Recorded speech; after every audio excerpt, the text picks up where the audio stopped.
Continuando con la unidad 3 y hablando de los trastornos del desarrollo psicomotor, vamos a hablar de la parálisis cerebral infantil, la cual afecta los movimientos del cuerpo y la coordinación muscular. Entonces, fíjense, la parálisis cerebral infantil es un término utilizado para cubrir una gran variedad de cuadros clínicos, o sea, no es un solo cuadro clínico, sino varios debido a una lesión cerebral o anomalías del desarrollo durante la vida fetal o en las épocas más precoces de la vida. También las siglas se ponen como DIMOC, es decir, disfunción motora de origen cerebral. Entonces la podemos poner, si no sabemos exactamente o específicamente cuál es el tipo de parálisis cerebral, hablamos de disfunción motora de origen cerebral, sin especificar el origen.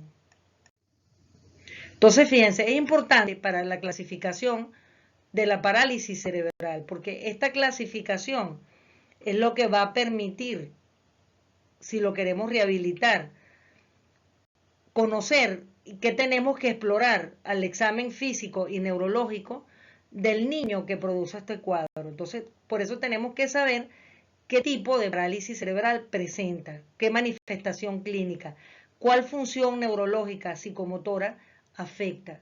Entonces, fíjense, uno de los sitios que se lesiona es el cerebelo. Y ya sabemos que cuando hay una lesión del cerebelo, el cerebelo controla lo que es la coordinación de los movimientos. También sirve como transmisor o conector de los centros motores espinales con tálamo y con la corteza motora por vía ascendente y también por vía córtico-espinal. Y también tiene que ver con el aprendizaje y la memoria motora, lo que es el cerebelo. Entonces, cuando la lesión es específicamente en esta parálisis cerebral causada por una lesión en cerebelo, lo que se ve comprometido es en el movimiento, o sea, el niño se puede mover, pero tiene ataxia. Ataxia significa que hay una disminución de la propiocepción, que es controlada por cerebelo, donde la marcha del niño va a ser atáxica con un aumento de la base de sustentación.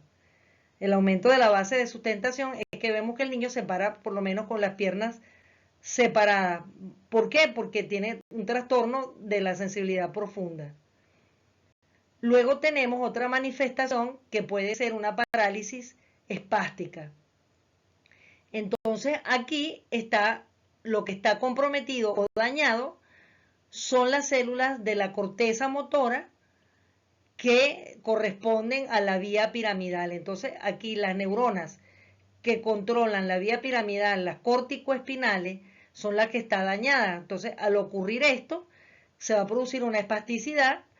La espasticidad, vamos a recordar que es un aumento anormal del tono muscular, porque no hay una relación entre los músculos agonistas y antagonistas. Y eso ocurre porque entonces característicamente, si es a nivel de corteza, estamos hablando que se va a comportar como una parálisis de neurona motora superior. Y ya nosotros vimos en el repaso lo que era una neurona, los síndromes de neurona motora superior y neurona motora inferior. Aquí va a ser característica de una neurona motora superior. Por eso es una parálisis espástica. Este es otro tipo de parálisis. Tenemos las distonías. Distonías son movimientos periódicos, sin ningún estímulo, movimientos espontáneos, y tenemos que son movimientos con una discoordinación total. Aquí la lesión va a estar en los ganglios basales. Recuerden que los ganglios basales participan cuando hablamos de planificación, inicio y ejecución del movimiento. Los ganglios basales tienen que ver con la planificación y el inicio del movimiento. Entonces, con el rango articular, la fuerza que se va a usar en ese movimiento. Entonces, como está alterado el ganglio basal, los movimientos van a ser descontrolados. Bien, entonces tenemos que explorar esta distonía. En los niños que tienen un nivel, por ejemplo, comprensivo, hacemos la prueba de dedo-nariz, la prueba de Holmes, eso lo van a ustedes ver en la práctica neurológica que van a tener en fisioterapia. ¿Cómo se explora la parte de distonía? ¿Ve? Entonces la lesión es en ganglios basales. Entonces aquí sería una parálisis por distonía, una parálisis con espasticidad, una parálisis atáxica. Son diferentes. También la podemos clasificar según la extensión de la corteza motora que está afectada. ¿Recuerdan cuando vimos en el repaso lo que era la representación motora en corteza de todas las partes del cuerpo? Que hablamos del homúnculo, de que por ejemplo la mano tenía una mayor representación que el hombro, que el tronco, etcétera. Entonces vemos, según la extensión, puede ser una monoplegia donde un solo miembro que va a estar afectado porque es un área cortical específica que inerva esa zona, que es la que está lesionada. La displegia, donde nosotros podemos ver la displegia o paraplegia, por ejemplo, miembros superiores, miembros inferiores, según la representatividad cortical, o una hemiparesia, ¿verdad? Es decir, una debilidad muscular específica en un hemicuerpo. Entonces, fíjense, es importante recordar con referente a lo anterior, hablando de la clasificación, que los vamos a clasificar las parálisis según su manifestación clínica. Tenemos las parálisis tipos motoras de movimiento. Entonces, fíjense, pueden ser parálisis atáxica, que ya les mencioné, que es cuando hay una lesión a nivel de cerebelo, se caracteriza por movimientos incoordinados, afecta el equilibrio y el sentido de la posición en el espacio, la propiocepción. Se origina por daño en el cerebelo, ya hablamos de eso. La parálisis espástica, 70-80%, que es la más frecuente, ¿ok? Es la forma más común y se encuentran rígidos y tensos los músculos, se origina por daño en la corteza cerebral motora, en la vía piramidal, y se va a comportar clínicamente como una lesión de la neurona motora superior. Es decir, que es lo que vamos a buscar aquí cuando hablamos de una parálisis espástica. Entonces tenemos que explorar tono muscular, fuerza muscular que va a estar ausente, porque no hay contracción muscular, y vamos a tener que una hiperreflexia. ¿Bien?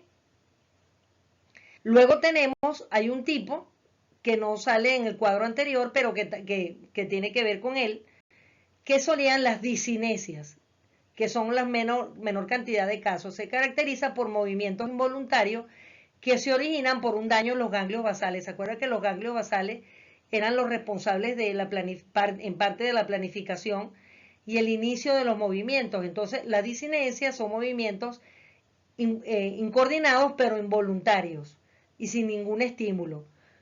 Las disinesias pueden ser, por ejemplo, tipo atetosis o atetósicas, que son movimientos lentos y normalmente proximales, es decir, más próximos a la línea media, o sea, movimientos a nivel de tronco, a nivel de muslo, a nivel de hombros, pero son movimientos lentos y espontáneos, que no responden a ningún estímulo. Eso sería una atetosis, pero pueden tener movimientos coreicos.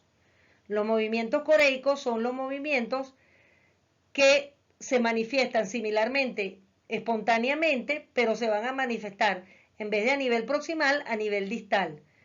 Y se manifiestan de una manera abrupta, sobre todo a nivel de cuello.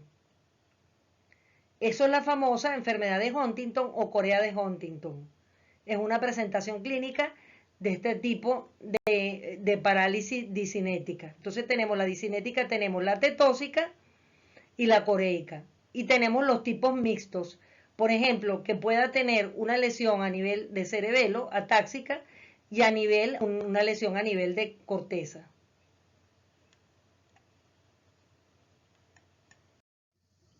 Entonces, la causa, la serie de alteraciones del sistema nervioso central conocida como parálisis cerebral infantil puede ocurrir como consecuencia de un fallo genético o como resultado de una lesión o traumatismo al cerebro fetal o infantil. Por eso nosotros revisamos lo que eran las distocias o los partos anormales por un mal manejo del parto, porque el canal de parto era estrecho, por un desprendimiento de placenta. Por eso nosotros revisamos todos los temas de niños de alto riesgo. Entonces ahora ustedes ven la razón por qué vimos esos temas, porque todos esos factores son factores de riesgo para que el producto del parto sea un niño con una parálisis cerebral infantil. Entonces, vamos a hablar un poquito de la fisiopatología de la parálisis cerebral. Nosotros revisamos en el repaso lo que era la coordinación del movimiento y el tono muscular. Y esta es la parte justamente que va a estar alterada en la parálisis cerebral. Entonces, fíjense, hay una alteración de las neuronas, las vías que ejercen acción inhibitoria sobre las alfa-motoneuronas, ¿verdad? Y ya sabemos que esas son las que tienen que ver con la contracción muscular y la fuerza muscular. Entonces, hay una alteración porque las neuronas, ¿en dónde estamos? ¿De qué estamos hablando? De las neuronas corticales motoras. Están dañadas. Entonces, eso produce un desbalance entre impulsos excitatorios e inhibitorios sobre las alfa-motoneuronas. Estamos hablando de los estímulos excitatorios e inhibitorios y para que se dé el movimiento nosotros sabemos que tiene que haber acción sinérgica o coordinada de los músculos agonistas y antagonistas. Entonces, eso puede llevar a una parálisis cuando es muy grande la lesión y a una inmovilización con posiciones de acortamiento por atrofia muscular. Entonces ahí vemos que eso va a llevar a contracturas permanentes en el niño. Y eso es lo que se trabaja en la rehabilitación. O también justamente por este desbalance o esta alteración en los impulsos excitatorios e inhibitorios, los músculos agonistas y antagonistas, cambios en la actividad medular. O sea, estamos hablando a nivel ya medular motor. Estamos hablando ya a un nivel de neurona inferior. Entonces podemos tener espasticidad y la espasticidad cuando el cambio es permanente porque no hay una comunicación entre la... ¿Por qué se produce la espasticidad en neurona motora superior? Se produce porque se pierde el eje córtico-espinal.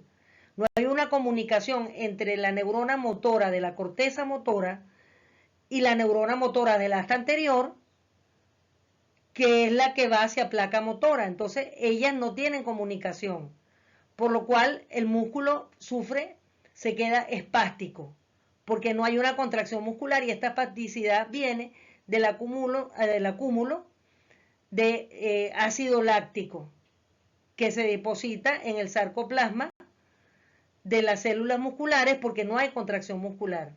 Por eso se habla de que en una neurona motora superior hay una parálisis espástica y la contractura es por esas posiciones de contractura permanente, de acortamiento.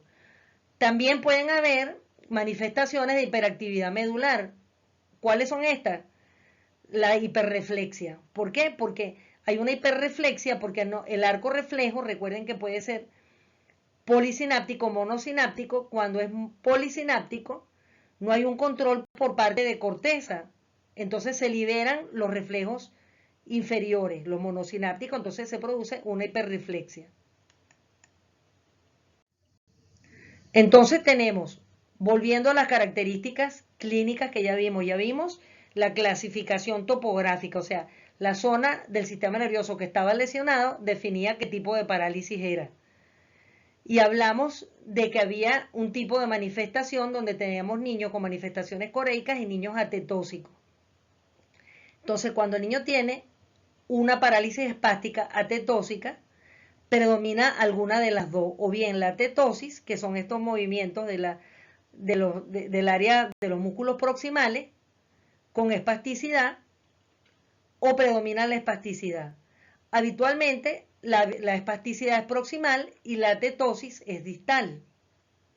Bien, entonces eso es una característica, o sea, vamos a tener la espasticidad en tronco, por ejemplo, y estos movimientos lentos a nivel distal, espontáneos, que habíamos dicho, sin coordinación. Tono fluctuante rara vez disminuido, o sea, esas contracciones no tienen un patrón fijo, sino hay días que tienen más, otros que tienen menos, o sea, pero no hay un patrón fijo.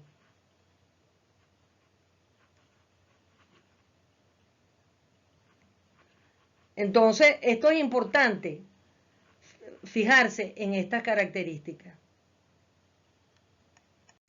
En la espasticidad moderada, entonces hay espasticidad, pero es moderada, las reacciones primitivas pueden hallarse también presentes.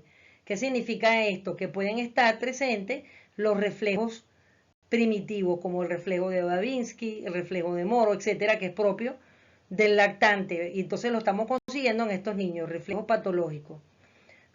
¿Por qué? Porque hay liberación medular, como hablamos. Son características de neurona motora superior. Luego tenemos suelen desarrollar parcialmente reacciones de equilibrio, pero inefectivas. Por ejemplo, el niño puede extender el brazo para protegerse si cae de lado, pero no es capaz de sostener su propio peso. ¿Por qué? Porque si está espástico, no tiene un tono muscular adecuado. Tenemos el niño atáxico, que ya hablamos que cuando es una lesión a nivel fundamentalmente de cerebelo, aunque puede venir, casi todos estos no hay una forma pura, normalmente vienen mezclados formas clínicas unas con otras. Pero en el niño atáxico muestra un tono insuficiente para mantener una postura estática y el niño efectúa continuos movimientos de enderezamiento, especialmente de pie, claro, porque tiene lesionada la propiocepción. Los movimientos, especialmente los de las extremidades, son dismétricos, lo que significa que cuando el niño intenta un movimiento, este se produce con incoordinación y frecuentemente excediéndose del objetivo. Por ejemplo, le pedimos que se señale la punta de la nariz, por ejemplo, entonces el niño, esta es la prueba de West. El niño le pedimos que desplace el dedo de la nariz de un lado a otro y le pedimos que dirija el dedo hacia su nariz. Entonces, cuando el niño hace esto, por ejemplo, el niño es capaz de meterse la mano en el ojo, irse a la parte posterior porque no hay un control. ¿Y eso tiene que ver con qué? Eso tiene que ver con cerebelo. Luego tenemos el niño espástico. Entonces, el niño espástico, que como les digo, es muy raro que tengamos una manifestación pura, normalmente va a ser mixto. Entonces aquí se incluyen en este grupo los niños con rigidez, caso en que la hipertonía es de tipo plástico. ¿Qué quiere decir esto? Por ejemplo, al pasar el niño de supino a prono, puede variar el tono por acción de los reflejos tónicos, laberíntico y cuello. Ya nosotros vimos que el octavo par es el que ayuda en estas situaciones. Luego tenemos las características de los diferentes tipos que estamos hablando. La hipotonía o flacidez. Entonces, fíjense, cuando hablamos de hipotonía y flacidez, hablamos de neurona motora superior, que era espasticidad, y entonces habíamos hablado de una parálisis espástica, y donde vamos a tener que una hiperreflexia. En cambio, cuando hay una hipotonía o flacidez, en este tipo de parálisis, es que de alguna manera hay un compromiso de neurona motora inferior, es decir, un compromiso que va desde corteza motora hasta las astas anteriores de la médula o de astas anteriores a placa motora. Entonces se caracteriza por hipotonía o flacidez producida por cualquier defecto del arco reflejo o por ausencia de la función facilitadora del cerebelo. Se caracteriza por reducción de la resistencia pasiva y ablandamiento de la consistencia muscular. Entonces, recuerden que el cerebelo también participa en tono muscular y si él también está lesionado, entonces eso es lo que hace que en vez de hipertonía se manifieste la hipotonía o la flacidez.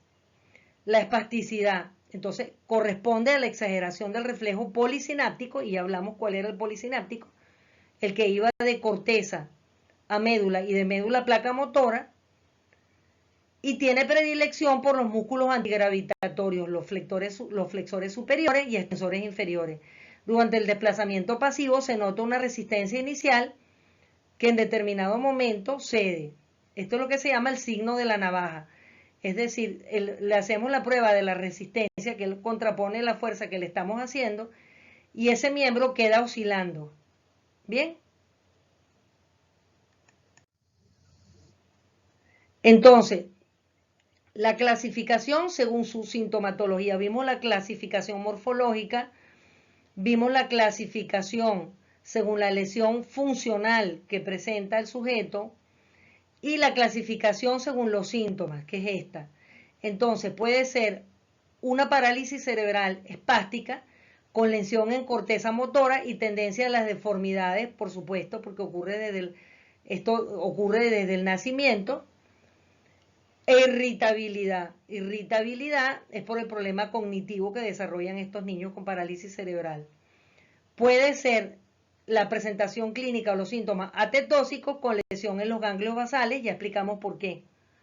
Porque no hay una coordinación de los movimientos y está alterado lo que es el inicio del movimiento, la planificación del movimiento. Y hay un tono muscular fluctuante, o sea, puede ir desde hipertonía a hipotonía, si también compromete cerebelo. Puede haber una parálisis atáxica cuando la lesión es en cerebelo, como le expliqué, movimientos incoordinados, temblor de intencional, es decir, temblor intencional o de intención es si la persona está sin moverse, nosotros no vemos ningún temblor. Es cuando la persona inicia algún movimiento que ocurre el temblor. Por eso se llama temblor intencional. Y la dismetría, lo que le expliqué con la prueba dedo-nariz o la prueba de West, que no hay una medida exacta del movimiento. Puede ser una parálisis cerebral hipotónica, que puede ser transitoria en la primera fase de evolución hacia otras formas clínicas. O sea, inicialmente puede ser hipotónica y la podemos confundir, por ejemplo, con una distrofia muscular, con un cuadro de una miopatía hereditaria y resulta que es una hipotonía que va hacia una espasticidad. Y la mixta, que es espato-atetosis, es decir, espástica con atetosis, que tiene la espasticidad y estos movimientos incoordinados distales, o que afecta más que todo lo que es la coordinación, la ataxia y el equilibrio. Los problemas asociados, o sea, otros problemas que presentan estos pacientes con parálisis cerebral, así como vimos en el niño con síndrome de Down, que fuera su cuadro neurológico tenía otras patologías, como estamos hablando de una patología que puede ser multicausal, desde causas hereditarias, cromosómicas, como hasta causas por problemas durante el parto o el embarazo, entonces puede presentar déficit auditivo, si hay una lesión del octavo par, déficit vestibular, octavo par, defectos visuales en los pares 3, 6, 4, déficit perceptivo y sensorial en general, si está afectada la corteza, si está afectada la corteza sensitiva. Tenemos los déficits somatosensorial, si están tomadas, por ejemplo, las astas laterales, alteraciones del lenguaje, también por el problema motor, déficit cognitivo, si hay daños a nivel de corteza, de corteza no solamente motora, sino asociativa en el lóbulo frontal, trastornos de conducta, obviamente, problemas emocionales, porque por supuesto hay un problema perceptivo, problemas emocionales, problemas respiratorios, porque puede haber una espasticidad, por ejemplo, en el músculo diafragma, que es el músculo que controla la parte de los movimientos respiratorios, los músculos respiratorios, y por eso puede generar un paro respiratorio y que el niño requiera una ventilación mecánica, problemas circulatorios, porque también afecta al simpático y al parasimpático, que son los responsables de la vasoconstricción y vasodilatación de los vasos sanguíneos y también de los alvéolos pulmonares, y también el control de la frecuencia respiratoria y de la frecuencia cardíaca. Un 30% de estos niños presentan cuadros de epilepsia, o sea, focos de potenciales de acción alterados en áreas donde hay una gran destrucción neuronal a nivel de corteza. Pueden tener osteoporosis, pero ya por un problema metabólico general producido por la falta de contracción muscular. Y trastornos ortopédicos y deformidades, obviamente, porque no tiene un movimiento corporal adecuado. Y trastornos odontológicos por los mismos problemas motores para utilizar los músculos tanto de la cavidad oral como de la masticación.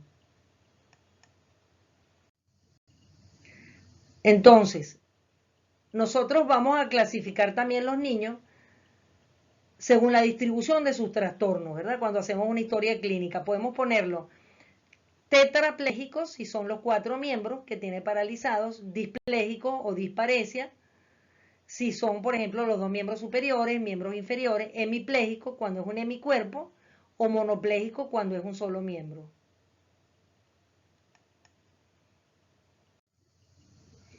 Entonces, fíjense, finalmente, los signos de alarma para la detección de la parálisis cerebral. Nosotros vimos en el desarrollo psicomotor signos de alarma. Ahora hay signos de alarma que podemos encontrar en los niños que no solamente no nos parecen normal, sino que nos sugieren que puede haber allí desarrollándose una parálisis cerebral.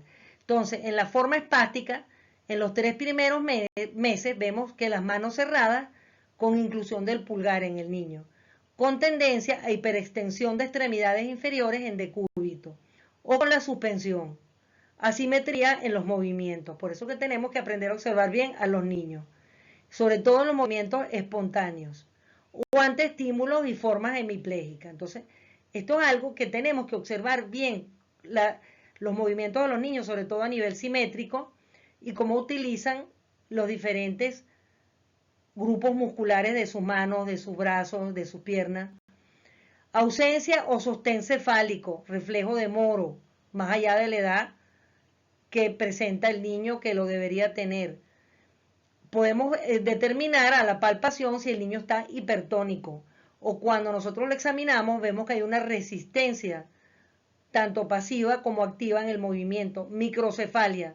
Esto lo realiza el pediatra midiendo, porque hay una tabla de crecimiento de la circunferencia cefálica normal en el niño, desde los 3 a los 6 meses. También tenemos que ver las fontanelas, o sea, las suturas craneales. La asimetría de los movimientos, como les digo, o sea, un hemicuerpo en otro, en cada miembro, hipertonía de miembros con hipotonía de tronco, o sea, hipertonía, por ejemplo, en los miembros y un tronco flácido, persistencia de reflejos arcaicos, reflejos primitivos, reflejos de succión, remoro, todos los reflejos que vimos, sedentación con apoyo ausente, sedentación inestable con hiperextensión de extremidades, o sea, una sedentación totalmente anómala. No echa las manos para tomar objetos, las echa con mano abierta, pronada y torpe. No hay una intencionalidad en el movimiento. Trastorno de la bipedestación o de la marcha hemipléjica o displéjica. Hipertonía de grupos musculares frecuentes, reflejo de paracaídas ausente, que eso también lo vimos. También podemos tener la forma extrapiramidal, cuando se refiere, por ejemplo, a esos movimientos coreicos, atetósicos, de coordinación. Rara vez se manifiesta durante la lactancia, esta parte. Podemos ver formas atónicas, hipotonía generalizada desde el comienzo, con una hiperreflexia, el signo de Foster positivo. Es decir, esta hipotonía generalizada con una hiperreflexia la pudiéramos confundir, por ejemplo, con una lesión de neurona motora inferior. Por eso tenemos que hacer un examen completo del niño. Puede manifestarse a partir de los 5 o 6 meses con sedentación inestable en coordinación. Entonces, es importantísimo tener claro, finalmente, cómo es el desarrollo psicomotor normal de un niño para que podamos entonces discriminar estas características de retardo en el desarrollo de esas competencias, o ya directamente encontramos hipotonía, hipertonía, movimientos distóxicos, atetóxicos, o como en el caso del niño del síndrome de Down, conseguimos un aspecto físico característico para detectar los trastornos del desarrollo psicomotor.